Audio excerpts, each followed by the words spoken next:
সংবিধান সংশোধন ইস্যুতে ক্ষমতাসীন দল বিএনপি ও প্রধান বিরোধী দল জামায়াত মুখোমুখি অবস্থানে। এর মধ্যে বিএনপি বিষয়টি নিয়ে চূড়ান্ত সিদ্ধান্ত নিয়েছে। সংবিধান সংস্কার পরিষদ গঠনের দাবি না মেনে বিশেষ কমিটির মাধ্যমে সংবিধান সংশোধনের পথে এগোচ্ছে সরকারি দল।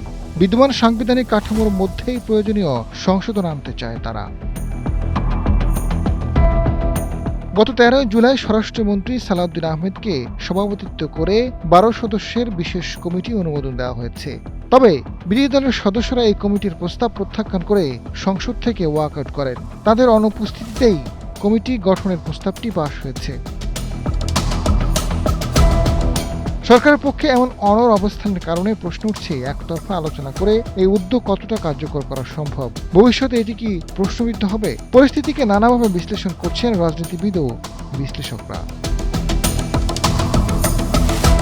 বাংলাদেশ কমিউনিস্ট পার্টি সিপিবির সাধারণ সম্পাদক আব্দুল্লাহ আল কাফি রতন জানান, জুলাই সনদ বাস্তবায়ন আদেশ অনুযায়ী সংবিধান সংস্কার পরিষদে প্রথম অধিবেশন ডাকার নির্ধারিত সময় গত 15 মার্চ শেষ হয়েছে।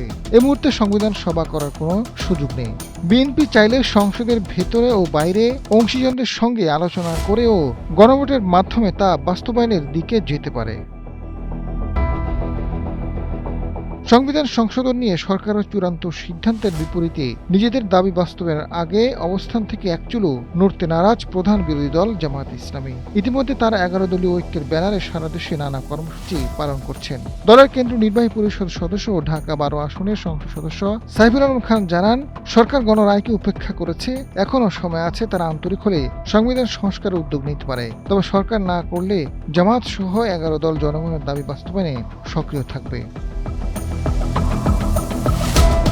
বিএনপির স্থায়ী কমিটির সদস্য ও প্রধানমন্ত্রীর রাজনৈতিক উপদেষ্টা নজরুল ইসলাম খান জানান, বিরোধী দল সংবিধানকে অমান্য করে অহেতুক মাঠ গরম করতে চায়, কিন্তু সরকার সঠিক পথে এগোচ্ছে, কোনোভাবে অসাংবিধানিক সিদ্ধান্ত মেনে নেবে না। আজাদ ফারুক, সময়ের আলো।